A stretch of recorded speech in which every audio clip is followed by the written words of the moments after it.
Dear students, अस्सलाम वालेकुम। मेरा नाम Mohammad Saqib Javed, math teacher from CCU secondary school Kot Addu. 10th class के मैथमेटिक्स यूनिट नंबर 2 हम पढ़ रहे थे। तो पिछले जो लेसन था उसके अंदर हमने एक्सरसाइज 2.3 के कुछ पहले सवाल को डिस्कस किया था, जिसमें हमने सम ऑफ रूट्स और प्रोडक्ट ऑफ रूट्स को हमने डिस्कस किया था। आज जो है ना हमारा क्वेश्चन नंबर 2 का पार्ट 1 है। तो इसमें आपने ये देखना है कि सम ऑफ रूट्स जो यानी कि डिस्क्रिप्शन दी गई है, जो बात उसने की है हम उसको समझते हैं। Sum of roots of equation, ये हमारे पास इक्वेशन है, एक क्वाड्रेटिक इक्वेशन ये मौजूद है।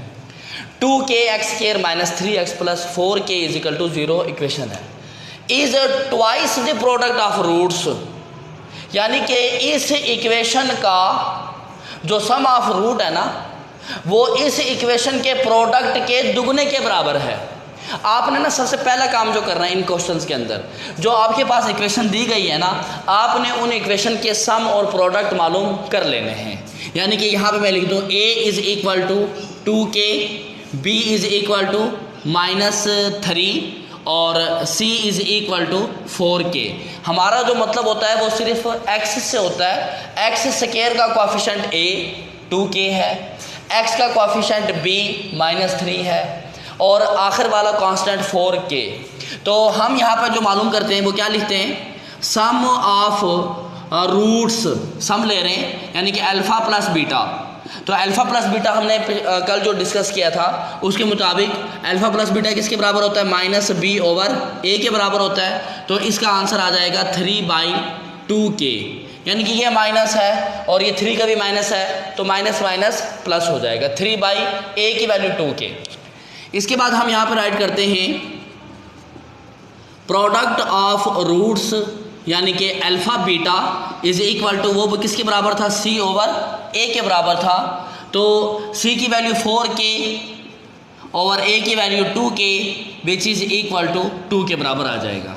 अब हमारे पास कंडीशन को हमने देखना है। अकॉर्डिंग टू दी कंडीशन, शर्त के मुताबिक, जो शर्त हमें इसने क्वेश्चन में दी है वो क्या है कि sum of root of equation is किसके बराबर है, twice the product of the roots, यानी कि जो प्रोडक्ट है उसके दुगने के बराबर है। ट्वाइस है तो 2 टाइम्स, यानी कि 2 उसके पीछे आ जाएगा। वैल्यूज को पुट करते हैं। अल्फ़ा प्लस बीटा कितना है हमारे पास, 3/2k which is = 2 alpha beta कितना है, 2 × अल्फ़ा बीटा की वैल्यू 2 है। तो 3/2k = 2 × 4। 2k को हम इस साइड पर भी मल्टीप्लाई कर दें, इस साइड पर भी मल्टीप्लाई कर दें, यहाँ से कैंसिल हो जाएगा। तो 3 = 4 × 8k। हमें चाहिए k की वैल्यू, तो डिवाइड बाई 8 दोनों साइड पे कर देंगे। तो k = 3/8, that is your required answer. इसका ये पार्ट नंबर 2 है। ये भी बिल्कुल सेम एज इट इज़, जैसे ये क्वेश्चन है वैसे ही है। फ़र्क ये है कि sum of the root of equation, यहाँ पर इक्वेशन ये चेंज है और कंडीशन चेंज है। यहाँ पर है ट्वाइस द प्रोडक्ट, यहाँ पर है 3/2 टाइम्स द प्रोडक्ट। तो 3/2 टाइम्स। लेट्स सी, हम देखते हैं। सबसे पहले हम यहाँ क्या लिखेंगे, a = 1, b = 3k - 7, c = 5k। यानी कि x² का कोएफिशिएंट a होता है, x का कोएफिशिएंट b होता है और जिनके साथ x² या x नहीं होता वो कांस्टेंट होते हैं। तो हम यहाँ पर लिखते हैं sum of roots alpha plus beta which is equal to -b/a which is equal to -3k - 7 divided by a की जगह पे 1। अगर माइनस से मल्टीप्लाई कर दें तो ये हो जाएगा -3k + 7। और हमारे पास दूसरी वैल्यू क्या आएगी, ये दूसरा हमने क्या फाइंड करना है, प्रोडक्ट ऑफ रूट्स, यानी कि अल्फ़ा बीटा किसके बराबर है, c/a के। तो c की वैल्यू क्या है, 5k / 1 का 1 आ जाएगा। अब यहाँ पर भी हमने वही लिखना है, अकॉर्डिंग टू दी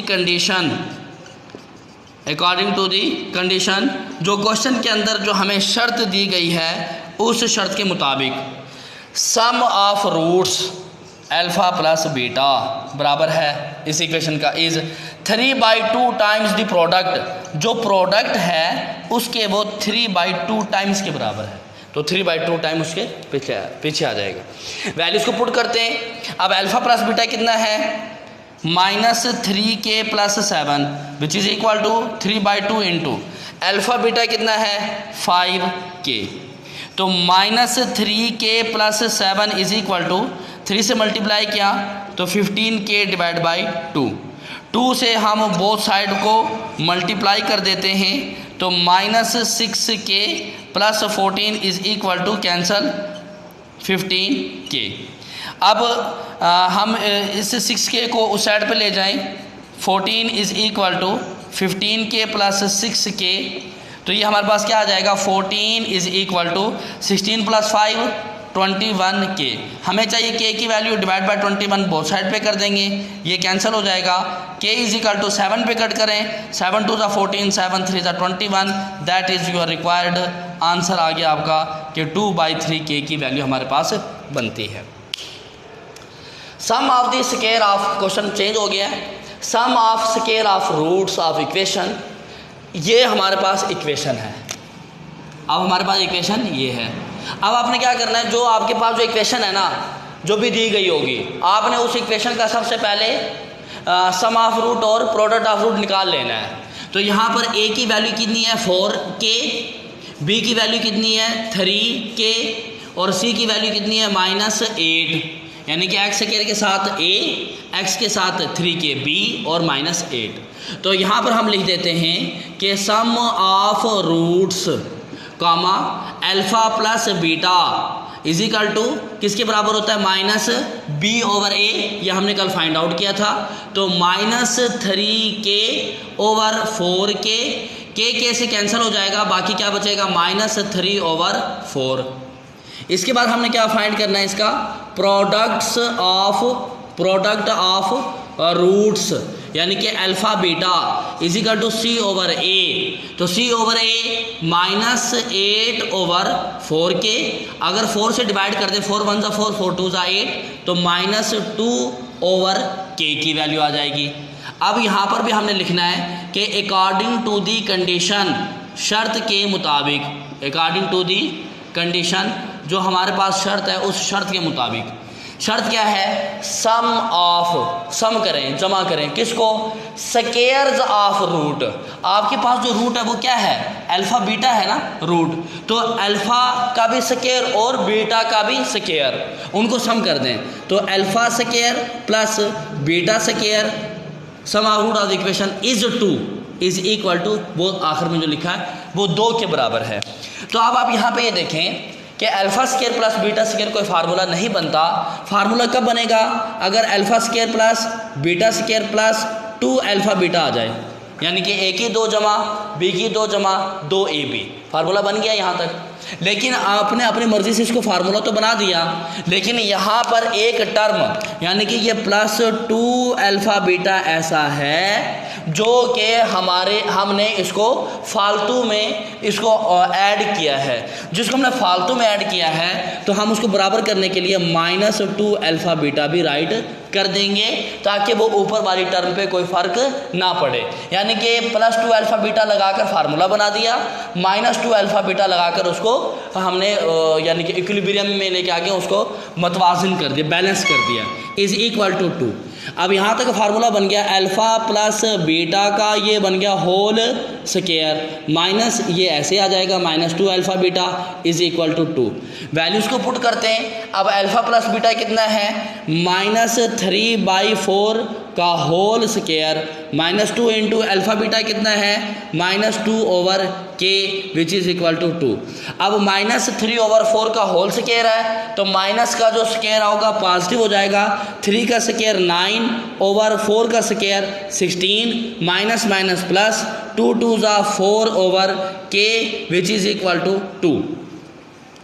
अब आप इसका यहाँ पे एलसीएम ले लें, या आप इन सारे टर्म को 16k यानी कि जो यहाँ पे नीचे है उससे आप मल्टीप्लाई कर दें, यानी कि 16k multiply by 9/16 plus 16k multiply by 4/k is equal to 2 multiply by 16k।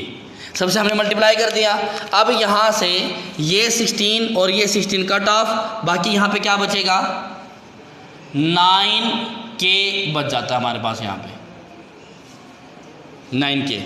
ये k से कैंसिल हो जाएगा, 16 4 64 होते हैं, इज इक्वल टू 16 2 32 और k। अब हम यहाँ पे ये देखते हैं कि यहाँ पर जो हमारे पास जो वैल्यूज़ जो आई नहीं है, यानी कि 16 से कटा तो 9k वो यहाँ पे आ गया, प्लस k से कटा तो 16 4 64 विच इज इक्वल टू 16 2 32 k के बराबर आ जाएगा।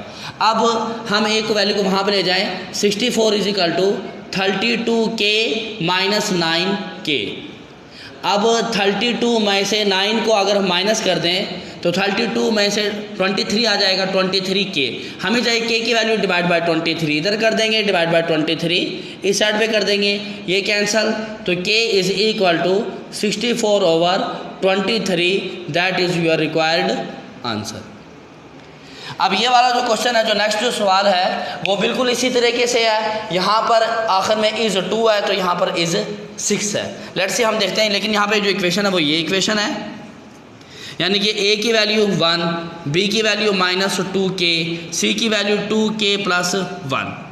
और अब हम यहाँ पे क्या लिखेंगे कि sum of roots comma alpha plus beta is equal to, अब अल्फ़ा प्लस बीटा किसके बराबर होता है -b/ak, which is equal to -2k over 1 आ जाएगा। ठीक है, इसके बाद हम यहाँ पे क्या ऐड करेंगे, product of roots comma alpha beta is equal to c/a which is equal to 2k + 1 over 1 आ जाएगा। अब अकॉर्डिंग टू दी कंडीशन, हमारे पास जो क्वेश्चन के अंदर जो शर्त दी गई है, अकॉर्डिंग टू दी कंडीशन, शर्त के मुताबिक, अब शर्त क्या है, सम करें किसको, स्क्वायर ऑफ रूट्स, यानी कि alpha square plus beta square कर दें तो वो इस रूट क्या आएगा, इज़ 6, वो 6 आता है। तो जैसे ही हमने यहाँ पर किया था, यानी कि alpha square plus beta square plus 2 alpha beta, यहाँ तक ये एक फार्मूला बन जाएगा। +2 अल्फ़ा बीटा फालतू रकम है तो -2 अल्फ़ा बीटा, ताकि वो बैलेंस में आ जाए, इज इक्वल टू 6। अब अल्फ़ा प्लस बीटा का whole square is -2 alpha beta is equal to 6। अब अल्फ़ा प्लस बीटा की वैल्यू हमारे पास क्या है -2k, तो -2k का whole square -2 into alpha beta की वैल्यू कितनी है 2k + 1 इज इक्वल टू 6। तो ये हो जाएगा 4k square, minus minus plus हो जाएगा, -2 2 4k, minus plus -2 1 2 is equal to 6। तो 4k स्क्वायर -4k -2 -6 आगे -8 विच इज इक्वल टू 0। 4 को कॉमन ले लेंगे तो k square minus k -2 is equal to 0। अब हमारे पास ये वाली जो इक्वेशन है, k square minus k -2 is equal to 0, तो 2 1 2 फैक्टराइज करेंगे। Unit number 1 exercise 1.1 question number 2 में फैक्टराइजेशन का प्रोसेस हमने समझा था। अब यहाँ पर k स्क्वायर -2k + k लिख दें इस k की जगह पर, -2 is equal to 0, k into 2 के पेयर बनाकर उसके अंदर से कॉमन लेना है, k into k -2 + 1 into k -2 is equal to 0। अब k -2 दोनों में कॉमन आया, बाकी बचा k + 1 इज इक्वल टू 0। अब यहाँ पे k -2 is equal to 0 1 time और k + 1 is equal to 0 another time. तो k की वैल्यू यहाँ पर 2 और k की वैल्यू यहाँ पर -1, that is your required answer. ये हमारे पास k की वैल्यूज़ आ गई हैं। क्वेश्चन नंबर 4 है, इस क्वेश्चन को ज़रा आपने एक दफ़ा गौर से देखना है कि the roots of the equation, जो इक्वेशन जो हमारे पास ये जो इक्वेशन दी गई है, इस इक्वेशन का जो रूट है डिफर बाय यूनिटी, यानी कि रूट्स बजाते खुद एक कई डिफरेंस के साथ हैं। यूनिटी मतलब एक के डिफरेंस के साथ है। मीन्स ये कि हम जब भी लफ्ज़ रूट को इस्तेमाल करते हैं तो हम वहाँ पे हम ये कहते हैं कि वो एक अल्फ़ा है और एक बीटा है, ऐसे ही कहते हैं ना, ये जैसे सम ऑफ रूट यानी कि alpha plus beta, product of root alpha beta, यानी कि एक रूट को हम अल्फ़ा कहते हैं तो दूसरे को हम क्या कहते हैं, बीटा। तो एक अल्फ़ा होता है और एक बीटा होता है। लेकिन यहाँ पे वो ये कह रहा है कि जो रूट्स ऑफ द इक्वेशन है, जो इक्वेशन के जो रूट्स हैं वो आपस में डिफर बाय यूनिटी हैं, वो एक के फ़र्क के साथ हैं। यानी कि आप यूँ कहेंगे कि let the first root is equal to alpha. अगर पहला रूट अल्फ़ा है तो हमने उसको लेट दी जो सेकंड रूट है उसको हमने लेट करना है अल्फ़ा माइनस 1 के, यानी कि the roots of the equation के जो रूट हैं यानी कि अल्फ़ा और बीटा होता है। अब वो कह रहा है कि इस इक्वेशन के जो रूट है ना वो आपस में डिफर बाय यूनिटी, उनका आपस में एक का फ़र्क है। अगर एक अल्फ़ा है तो दूसरा अल्फ़ा माइनस 1 हो जाएगा, अगर एक बीटा है तो दूसरा बीटा माइनस 1 हो जाएगा। ठीक है, तो एक अल्फ़ा है तो दूसरा एक अल्फ़ा माइनस 1 हो जाएगा। अब आपने कंसिडर ये करना है कि ये आपका एक अल्फ़ा की जगह पर ये है और बीटा की जगह पर ये वाली वैल्यू है। तो उसके हिसाब से अब हम यहाँ पे ये देखते हैं a इज इक्वल टू इस इक्वेशन का 1, b is equal to -1, c is equal to p square. तो अब हमने यहाँ पे क्या मालूम करना है, सम ऑफ रूट्स। अब सम के अंदर यहाँ पर लिखा था अल्फ़ा प्लस बीटा, तो वहाँ पे अल्फ़ा प्लस बीटा नहीं लिखेंगे, वहाँ पे क्या लिखेंगे, हमारे पास जो दो रूट्स हैं alpha plus alpha minus 1 is equal to किसके बराबर होते हैं वो, माइनस बी ओवर ए के। तो माइनस बी यहाँ तो ऑलरेडी माइनस के साथ हो तो खाली जवाब 1 आ जाएगा। तो alpha plus alpha 2 alpha minus 1 is equal to 1, 2 alpha is equal to 1 plus 1, 2 alpha is equal to 2, alpha is equal to 1। ये हमारे पास अल्फ़ा की वैल्यू आ गई। इसके बाद हमने यहाँ पे क्या मालूम करना है, प्रोडक्ट ऑफ रूट्स। अब प्रोडक्ट के अंदर अल्फ़ा बीटा को मल्टीप्लाई नहीं करेंगे, बल्कि हम क्या करेंगे, हमने यहाँ पे जो अल्फ़ा की जगह पर अल्फ़ा और बीटा की जगह पर हमारा जो सेकंड रूट है वह अल्फ़ा माइनस 1 है, उनको आपस के अंदर हम मल्टीप्लाई करेंगे, यानी कि अल्फ़ा इंटू अल्फ़ा माइनस 1। तो alpha which is equal to product किसके बराबर होता है, सी ओवर ए के बराबर होता है, अंडरस्टूड है। तो सी की जगह पर पी स्क्वायर ओवर 1, तो यहाँ पे खाली पी स्क्वायर आ जाएगा। हमने फाइंड किसकी वैल्यू करनी है, पी की। तो alpha square minus alpha is equal to P square. तो अब अल्फ़ा की जगह पर अल्फ़ा की वैल्यू पुट कर दें, यहाँ पे हम राइट कर देते हैं putting the value of alpha, then we get, हमें क्या मिलता है, अल्फ़ा की जगह 1 का square minus 1 is equal to P square, 1 minus 1 is equal to P square, 0 is equal to P square, इसका भी रूट इसका भी रूट, तो p इज इक्वल टू 0। हमारे पास ये इसका रिक्वायर्ड आंसर है। इसका जो फोर्थ का जो दूसरा पार्ट है वहाँ पे लिखा हुआ है कि डिफर बाय यूनिटी नहीं, डिफर बाय 2 लिखा हुआ है। तो आपने और कुछ भी नहीं करना है, यहाँ पे सिर्फ इसकी जगह पर अल्फ़ा माइनस 2 कर देना है, बाकी question same as it is इसी तरीके से करना है। तो अगला क्वेश्चन आप लोग खुद से करेंगे। तो आज का जो हमारा ये टॉपिक था 2.3 का पार्ट 2 था, बाकी क्वेश्चन इंशाल्लाह नेक्स्ट लेक्चर में करेंगे। Wish you best of luck, thank you.